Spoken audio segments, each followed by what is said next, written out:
Atas isyarat kakek itu, wanita yang tadi memukul gemreng menyerahkan gemrengnya kepada suaminya, dan dia sendiri lalu mempererat ikat pinggangnya. Kemudian ia maju beberapa langkah sampai di tengah panggung, mengangkat kedua tangan ke dada sebagai penghormatan keempat penjuru, kemudian mulailah ia bersilat.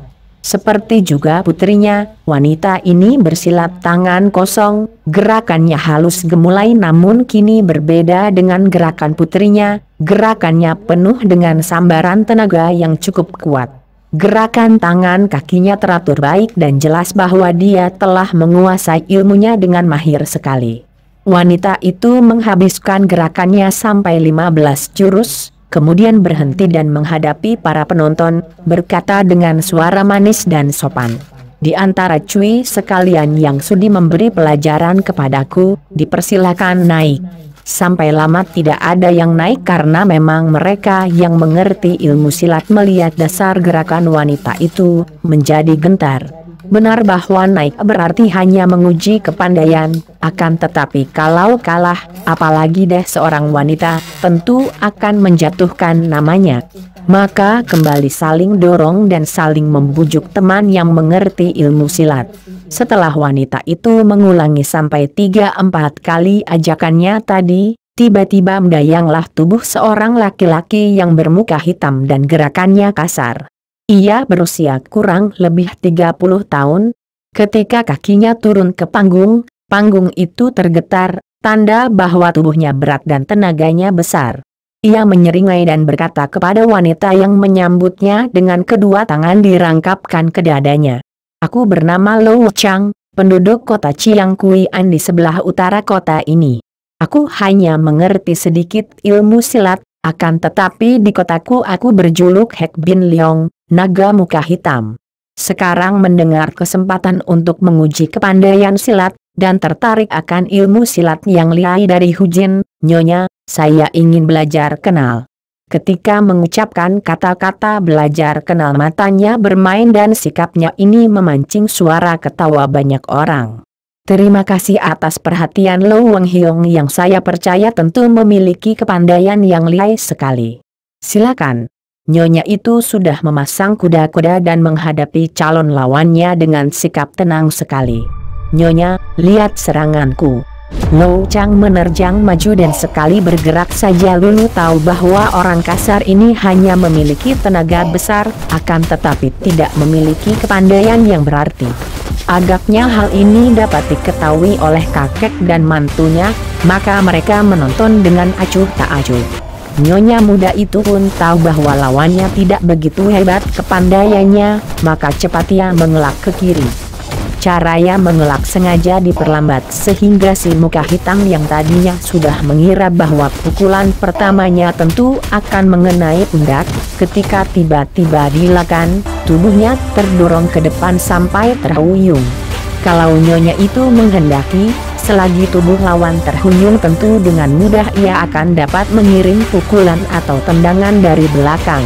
Akan tetapi mereka itu tidak akan mencari musuh, maka ia juga menanti saja. Si muka hitam membalikan tubuhnya lagi, dan kembali ia menerjang dengan pukulan yang lebih keras, kini mengarah dada. Kembali nyonya itu mengelak. Penasaranlah hati laki-laki itu. Ia cepat membalikan tubuh lagi dan menerjang seperti kerbau gila, pukulannya bertubi-tubi dan ia mengerahkan tenaganya sehingga ketika sampai 10 kali dilakukan, tubuhnya penuh keringat, napasnya megap-megap. Nyonya itu merasa sudah cukup mengelak terus, apalagi kini tubuh lawannya yang berkeringat itu mengeluarkan bau yang tidak enak, maka ia mengambil keputusan untuk menyudahi saja pertempuran itu.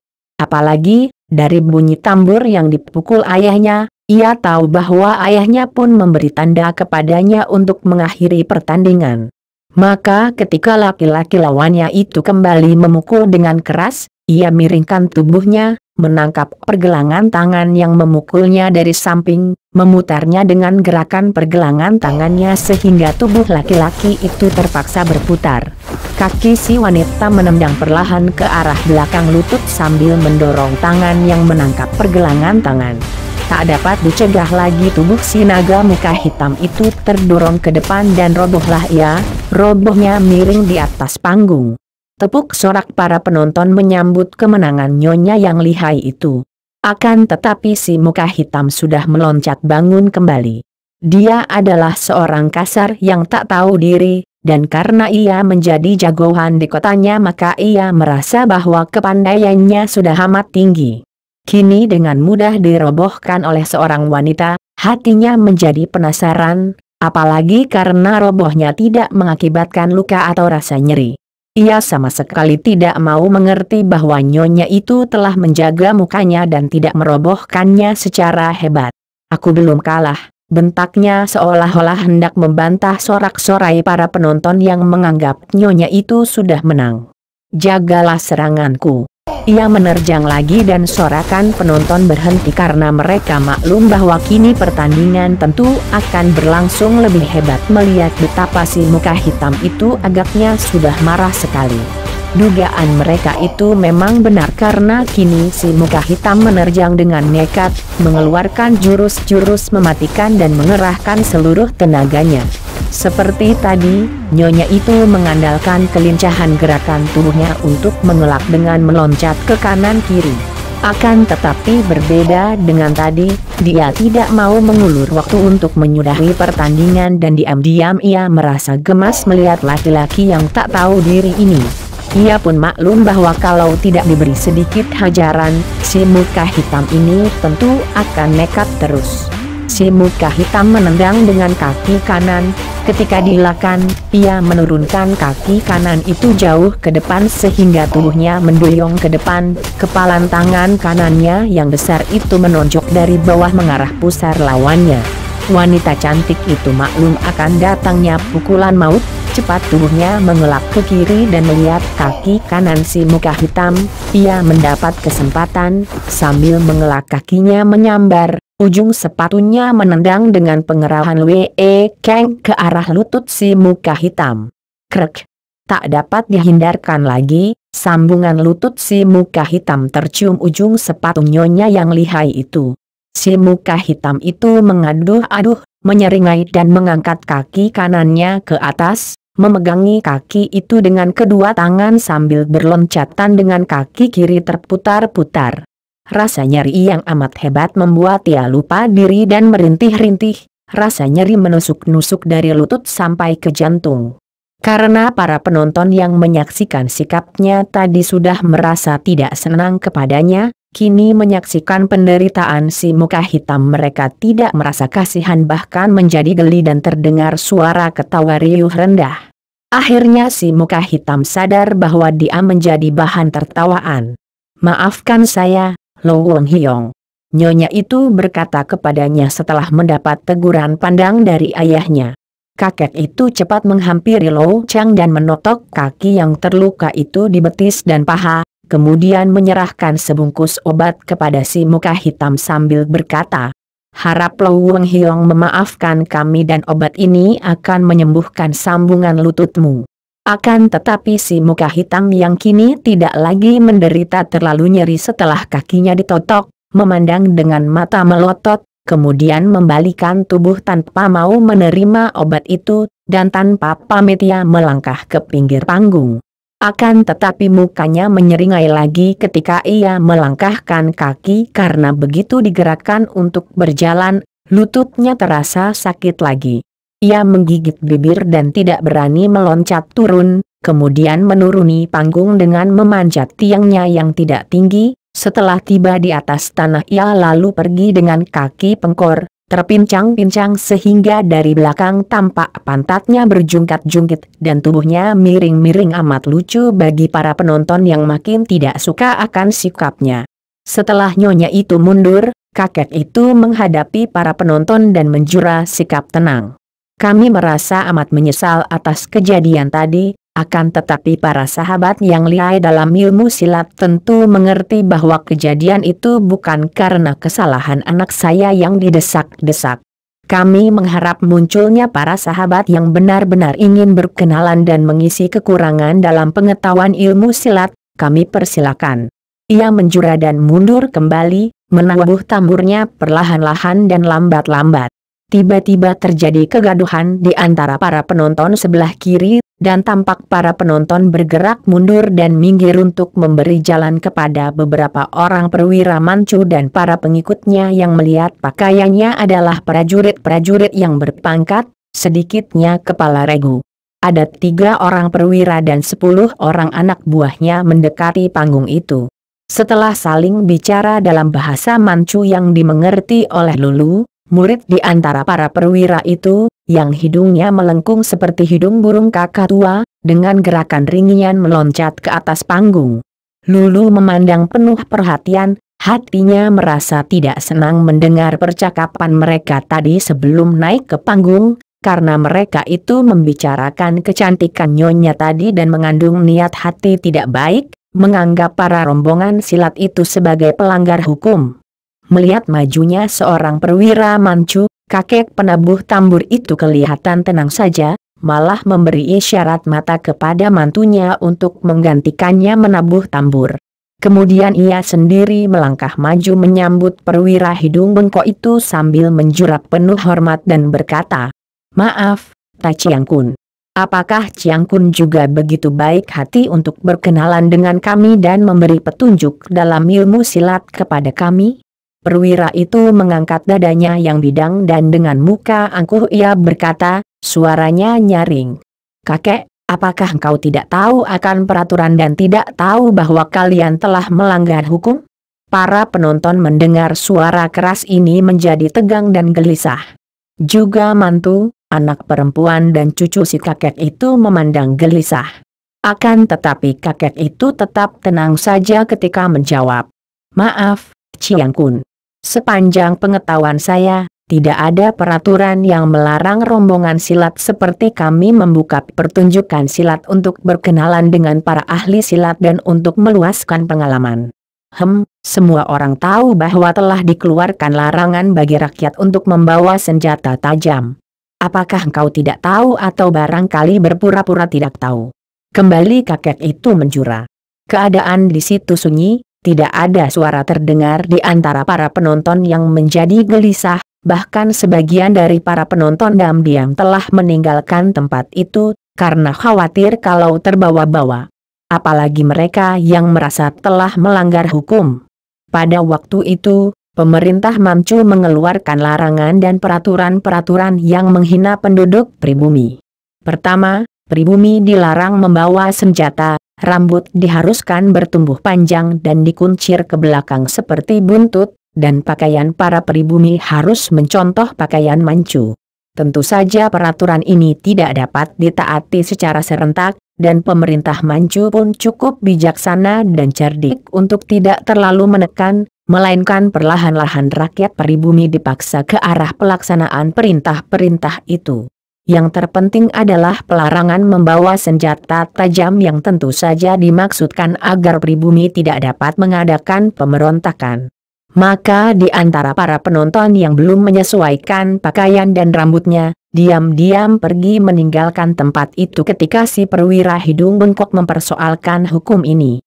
"Maaf, Ta Chiang Kun," si kakek menjawab dengan sikap penuh hormat, "sungguh pun tidak menjilat. Kami mengerti akan peraturan itu dan tidak ada niat kami untuk melanggarnya.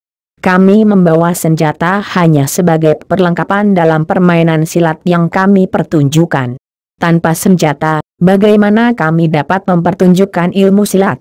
Cucu saya itu hanya bisa menari pedang, kalau tidak membawa pedang tentu tidak akan dapat menari. Adapun mengenai rambut dan pakaian, hal ini pun terpaksa kami sesuaikan dengan pertunjukan kami. Bagi kami, pertunjukan silat kami selain untuk menarik sahabat-sahabat untuk berkenalan, juga merupakan rombongan kesenian dan tentu saja dibutuhkan pakaian dan tata rambut yang sesuai dan ringkas. Harap Chiang Kun sudi memaafkan.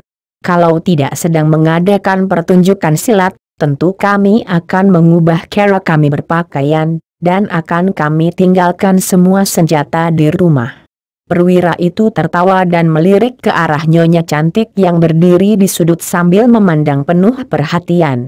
"Hahaha, engkau pandai bicara, kakek.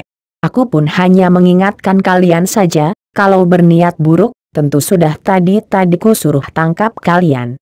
Kalian mencari kenalan ahli silat. Kebetulan sekali, aku pun pernah belajar ilmu silat. Tadi kulihat puterimu itu amat lihat ilmu silatnya sehingga mudah saja mengalahkan si muka hitam. Biarlah aku mencoba-coba kelihalannya. Bagaimana? Kakek itu mengerutkan keningnya. Ah, anak perempuan saya hanya memiliki ilmu silat pasaran saja, mana ada harganya menandingi Tai Chiang Kun? Harap Chiang Kun jangan main-main. Kakek itu tersenyum. Siapa main-main? Hayo suruh dia maju, hendak kulihat bagaimana kelihayannya.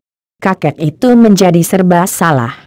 Dia tidak khawatir kalau anaknya akan kalah, akan tetapi bertanding menghadapi seorang perwira berbeda dengan orang biasa. Kalau lawannya orang biasa, kalah atau menang bukanlah merupakan hal aneh lagi. Akan tetapi kalau melayani perwira ini, kalau anaknya menang si perwira tentu akan merasa tersinggung kehormatannya dan tentu akan mengandalkan kekuasaannya mencelakakan mereka. Akan tetapi kalau anaknya mengalah, tentu saja berbahaya bagi keselamatan anaknya. Biarlah saya yang akan maju melayani Tai Chiang Kun beberapa jurus, katanya.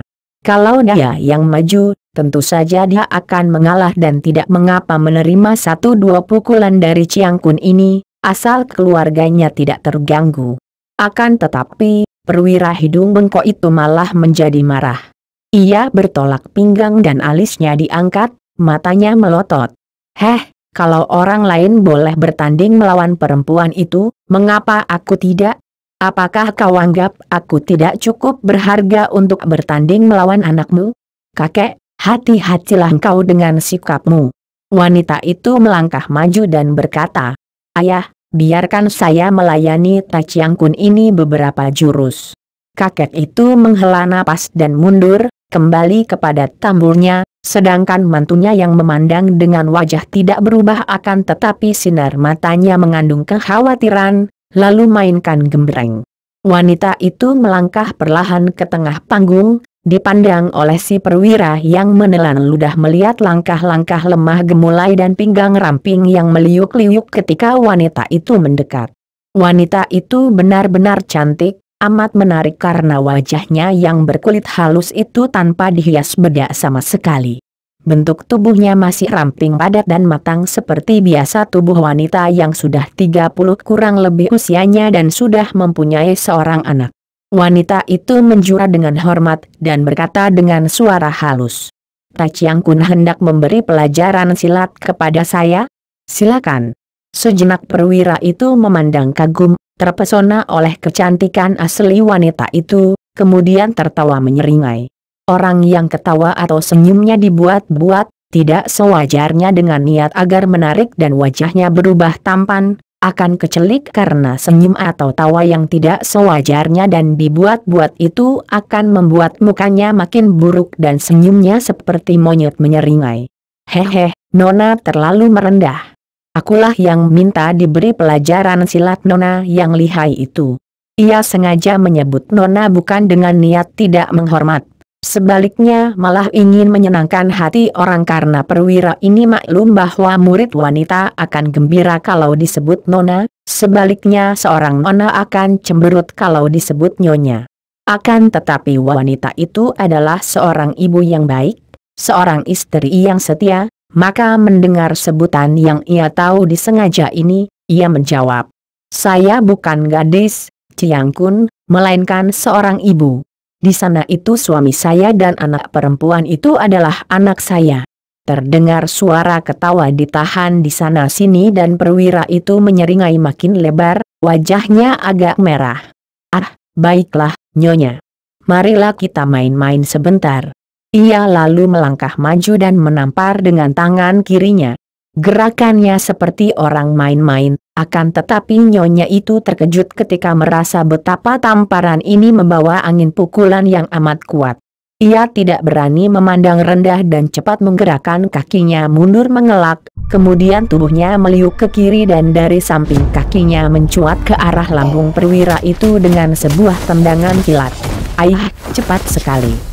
Si perwira berseru, akan tetapi tidak mengelak, melainkan menggerakkan tangan kanan yang dimiringkan untuk membabat kaki yang menendang. Wanita itu cepat menarik kembali kakinya dan kini menggunakan kesempatan selagi perwira itu membabatkan tangannya, ia telah mendoyongkan tubuh ke depan dan mengirim pukulan ke arah muka si perwira yang terbuka. Perwira itu sengaja berlaku lambat dan membiarkan tangan lawan meluncur ke arah mukanya. Setelah dekat sekali sehingga kiranya tidak mungkin bagi lawan untuk menarik kembali tangannya seperti yang dilakukannya dengan tendangan tadi, tiba-tiba tangan kirinya bergerak cepat dari bawah, menyambar ke atas dan tahu-tahu pergelangan tangan kanan wanita yang memukul itu telah ditangkapnya. Terdengar seruan kaget dari suami nyonya itu, juga para penonton menahan seruan mereka. Si wanita sendiri menjadi terkejut karena tidak disangkanya perwira itu memiliki kecepatan seperti itu. Tangan kanannya telah ditangkap dan ia tidak mampu melepaskannya, maka cepat ia memukul ke arah pelipis lawan dengan tangan kiri, dengan pukulan yang melengkung dari luar. Seperti tadi, perwira itu seperti tidak mengelak, dan setelah pukulan tangan kiri dekat, kembali tangan kanannya menyambar dan menangkap pergelangan tangan kiri lawan yang terus ia bawa ke tangan kiri.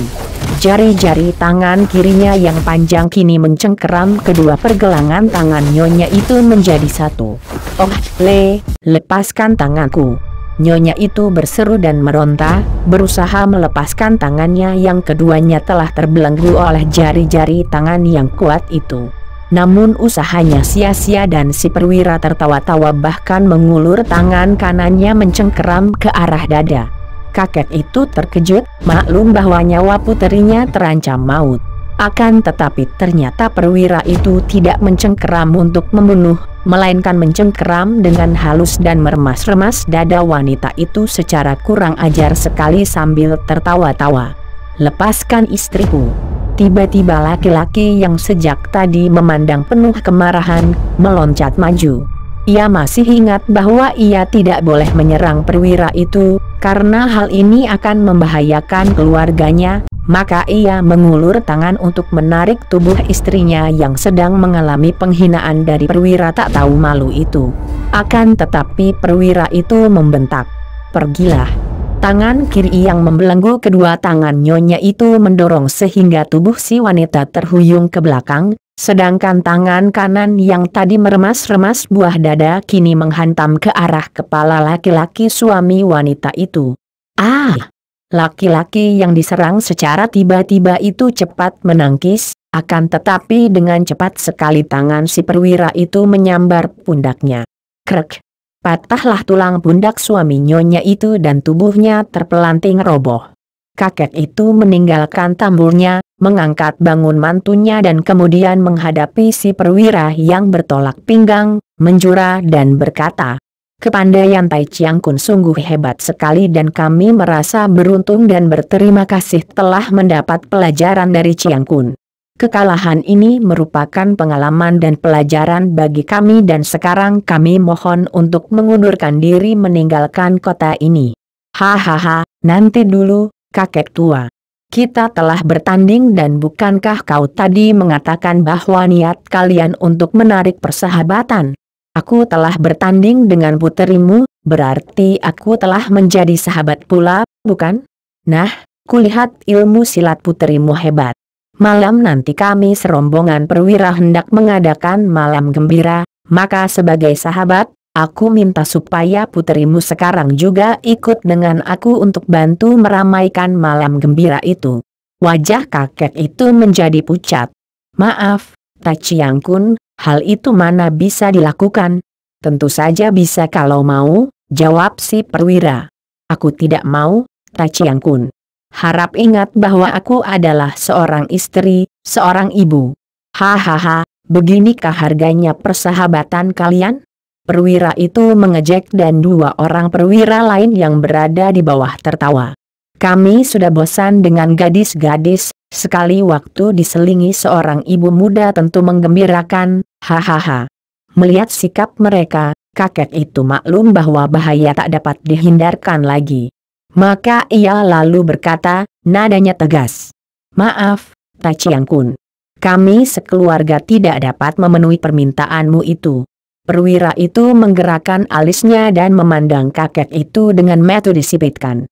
Apakah ini berarti bahwa aku harus mengalahkan kau dulu? Kakek itu maklum bahwa perwira berhidung bengkok ini lihai sekali.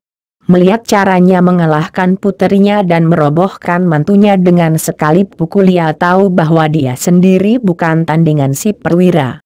Akan tetapi, demi menjaga kehormatan puterinya dan nama baik keluarganya, ia memandang tajam dan berkata, "Terserah penilaian Ciang Kun. Engkau orang tua tidak memilih hidup enak, malah memilih kematian. Kalau begitu, bersiaplah kau untuk mampus." Perwira itu melangkah maju dan pada saat itu berkelebat bayangan orang dan terdengar bentakan halus. "Tunggu dulu." Perwira hidung bengkok itu menahan serangannya dan melangkah mundur, kemudian berdiri dan terpesona ketika melihat seorang pemuda remaja yang amat tampan telah berdiri di depannya sambil bertolak pinggang. Sikapnya angkuh sekali seperti seorang jenderal, akan tetapi wajah yang tampan itu agaknya tidak bisa membayangkan kemarahan, maka kelihatannya cerah dan berseri. Sepasang mata yang lebar dan bercahaya terang seperti sepasang bintang itu seolah-olah menembus dada menjenguk jantung. Pemuda ini bukan lain adalah Lulu yang tak dapat menahan kemarahannya lagi menyaksikan lagak dan perbuatan perwira itu. Engkau ini siapakah dan mengapa menahan aku menghajar kakek tak tahu diri ini?"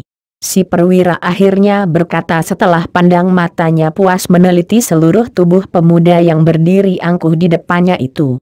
"Engkau yang tak tahu diri!" Lulu membentak, mengejutkan hati semua orang termasuk kakek yang berdiri di belakangnya itu. Akan tetapi mereka semua makin terkejut dan khawatir lagi ketika pemuda tampan itu melanjutkan kata-katanya sambil menudingkan telunjuknya seperti hendak menusuk hidung yang bengkok itu.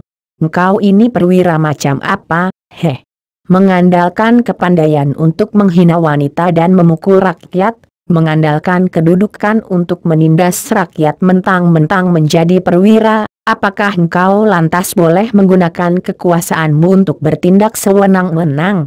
Apakah engkau dijadikan perwira untuk menginjak-injak rakyat? Seharusnya prajurit menjadi penjaga keamanan, akan tetapi engkau malah menjadi pengacau keamanan. Seharusnya prajurit menjadi pelindung rakyat, akan tetapi engkau malah menjadi pengganggu rakyat. Kalau rekan-rekanmu di bawah itu tahu diri dan mengenal kewajiban, tentu engkau sudah diseret turun dari panggung ini dan menerima hukuman dari atasanmu." Tidak hanya para penonton dan rombongan silat itu yang tercengang keheranan, juga si perwira sendiri berikut teman-temannya memandang dengan melongo. Sikap pemuda ini seperti seorang jenderal memarahi anak buahnya yang menyeleweng saja. Perwira hidung bengkok menjadi curiga dan wajahnya berubah pucat.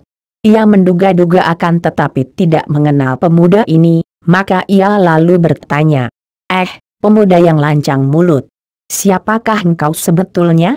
Aku rakyat biasa yang tidak sudi melihat adanya perwira macam engkau ini menghina rakyat yang tidak berdosa." Sejenak perwira itu memandang, kemudian tertawa bergelak. "Hahaha, pemuda liar macam engkau ini sungguh menggemaskan. Ingin kupukul bibirmu sampai berdarah." Ia menoleh kepada teman-teman di bawah panggung. "Bagaimana kalau aku tangkap pemuda liar ini agar malam nanti dia menjadi badut meramaikan malam gembira kita?" Akur, teriak dua orang perwira dan para anak buahnya. Perwira hidung bengkok itu kembali menghadapi Lulu dan berkata mengejek, "Kalian orang-orang Hon memang sombong. Kalau aku menghina orang-orang Hon, engkau mau apa?" Kemarahan Lulu membuat mukanya menjadi merah. Dia muak menyaksikan sikap perwira bangsanya sendiri. Ayahnya dahulu juga seorang perwira Manchu, akan tetapi ia merasa yakin bahwa ayahnya tidak jahat seperti orang ini. "Mau apa? Mau apa kau tanya? Mau apa lagi kalau tidak menghancurkan hidungmu yang bengkok itu?" bentaknya dan tiba-tiba tubuhnya menerjang maju, kedua tangannya bergerak cepat, yang kiri menyodok perut yang kanan mencengkeram leher. "Wah, ganas!" Perwira yang memandang rendah gadis itu mengejek. Tangan kanan gadis itu datang lebih dulu ke lehernya, cepat ia tangkis dan tangan kiri gadis yang menyodok perutnya, hendak ditangkapnya seperti yang ia lakukan pada nyonya tadi. Akan tetapi, tiba-tiba ia mengeluarkan jerit mengerikan karena tangan kanan Lulu yang ditangkis itu tidak membalik, melainkan meluncur ke atas dan pada detik berikutnya, tangan gadis itu sudah menampar hidungnya yang bengkok. Des! Perwira itu menjerit dan darah muncrat-muncrat dari hidungnya yang benar-benar telah hancur, bukit hidungnya lenyap dan remuk bersama tulang mudanya, dan kini hanya tinggal 2 buah lubang yang penuh darah. Lulu mengayun kakinya dan tubuh perwira yang besar itu tertendang, terguling dari atas panggung, menimpa teman-temannya dalam keadaan pingsan. Pembunuh! Pemberontak! Tangkap! Bentak 2 orang perwira lainnya dan bersama 10 orang anak buah mereka, dengan marah mereka meloncat ke atas panggung dengan golok terhunus. Gegerlah tempat itu. Para penonton lari berserabutan saling tabrak, di antara mereka yang tidak keburu lari menjadi korban hantaman golok anak buah perwira yang seperti biasa dalam keadaan seperti itu memperlihatkan kegagahannya menyerang orang-orang yang tidak mampu membalas. Kini 12 orang prajurit itu telah menerjang ke panggung. Melihat betapa pemuda yang perkasa itu terancam, kakek bersama puterinya cepat maju dengan pedang di tangan membantu. Bahkan kakek itu berseru, "Xiao Hiap, pendekar muda, pakailah pedang ini. Untuk melawan penjahat-penjahat keji berkedok tentara ini, perlu apa menggunakan pedang, Lorek?"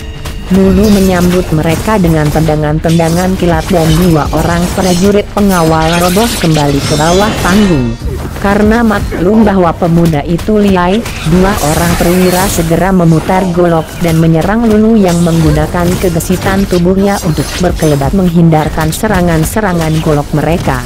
Kakek dan puterinya menghadapi pengeroyokan anak buah mereka, sedangkan anak perempuan kecil, cucu kakek itu, berdiri di sudut panggung dengan muka pucat.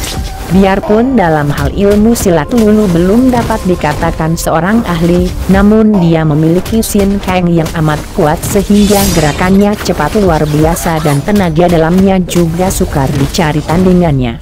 Hujan bacokan 2 buah golok di tangan 2 orang perwira itu selalu dapat ia lakukan dengan mudah. 2 orang perwira ini sebetulnya memiliki tingkat kepandaian yang tinggi, seperti juga si perwira hidung bengkok tadi. Kalau saja si hidung bengkok itu tadi tidak memandang rendah Lulu, kiranya dia tidak akan begitu mudah dan cepat dirobohkan oleh Lulu, dan kehilangan hidungnya. Kakek dan puterinya bersilat dengan ilmu pedang Hoa San Pai, gerakan mereka cepat dan indah. Dalam waktu beberapa menit saja mereka telah merobohkan 2 orang pengeroyok. Lulu akhirnya berhasil pula menendang perut seorang perwira yang segera berjongkok menekan-nekan perutnya yang tiba-tiba menjadi mulas itu. Karena kini ia hanya menghadapi seorang lawan, Lulu dapat mempermainkannya. Sambil mengelak, tangannya menampar dan sudah 4 kali ia membuat perwira itu terhuyung-huyung. Ketika kelima kalinya ia mengelak sambil menyodok, jari tangan kirinya berhasil menyodok tulang iga. Terdengar tulang patah dan tubuh perwira itu terguling, mulutnya berteriak-teriak kesakitan. Lulu kini menyerbu para pengeroyok kakek dan putrinya. Akan tetapi pada saat itu terdengar teriakan-teriakan ramai dan datanglah sepasukan prajurit Manchu yang jumlahnya 30 orang lebih. Kiranya seorang di antara anak buah perwira-perwira itu tadi cepat lari melapor ke markas ketika menyaksikan betapa pihaknya kewalahan menghadapi pemuda liar dan rombongan tukang silat itu. Melihat datangnya bala bantuan lawan yang besar jumlahnya, kakek itu berkata, "Xiao Hiap, harap melarikan diri saja. Tidak perlu kau mengorbankan keselamatanmu untuk kami." Omongan apa itu? Apa kau kira aku takut mati, Lorek?" Kakek itu melongo. Pemuda itu lihai sekali, omongannya kasar dan wataknya ganas. Terpaksa ia tidak membujuk lagi dan kini ia menyambar tubuh cucunya, dikempit dengan lengan kiri sedangkan tangan kanan yang memegang pedang menyambut datangnya para pengeroyok yang lebih banyak itu. Mereka terkurung dan panggung yang mereka injak bergoyang-goyang, hampir tidak kuat menahan demikian banyaknya orang yang bergerak-gerak dalam pertandingan keroyokan kacau balau itu. Tiba-tiba terdengar derap kaki kuda dan belasan orang berpakaian pengemis menyerbu para prajurit dari luar sehingga keadaan pasukan pengeroyok menjadi kacau. Para pengemis ini rata-rata memiliki kepandaian tinggi sehingga ketika menyerbu, banyak pihak tentara Manchu yang roboh. Lekas kalian meloncat dan memegang kuda ini. Seorang di antara para pengemis itu berseru kepada rombongan tukang silat dan Lulu. Pada saat itu, putri kakek itu terluka oleh sebuah bacokan di pundaknya dan terhuyung-huyung. Lulu cepat menyambarnya dan membawanya meloncat ke atas punggung seekor kuda yang sudah disiapkan oleh para pengemis. Kakek itu memondong cucunya, sedangkan mantunya yang patah tulang pundaknya sudah pula membonceng kuda bersama seorang pengemis. Sambil memutar-mutar golok dan pedang, rombongan pengemis ini membuka jalan dan membalapkan kuda meninggalkan kota Tionggbun ke arah timur dan tak lama kemudian mereka sudah memasuki sebuah hutan. Atas isyarat pimpinan rombongan pengemis itu, mereka berhenti dan si kepala rombongan yang bertubuh tinggi kurus itu berkata, "Pasukan besar tentu akan mengejar kita. Sebaiknya rombongan dibagi menjadi 3 untuk menyesatkan mereka. Aku sendiri bersama sahabat-sahabat yang perlu ditolong ini akan menemui Pangcu." Singkat saja ia bicara dan teman-temannya sudah mengerti semua. Mereka membagi kuda, Lulu duduk di atas seekor kuda bersama anak perempuan kakek itu. Kakek itu duduk bersama pengemis tinggi kurus sedangkan anaknya bersama mantunya sekuda. Para pengemis lainnya dipecah menjadi 2 rombongan, yang serombongan membelok ke kiri, yang serombongan ke kanan, sedangkan pengemis tinggi kurus bersama keluarga tukang silat dan Lulu melanjutkan perjalanan memasuki hutan. Belum lama mereka melanjutkan perjalanan, malam telah tiba dan di dalam hutan itu gelap sekali. Terpaksa kita harus berhenti dan bermalam di sini.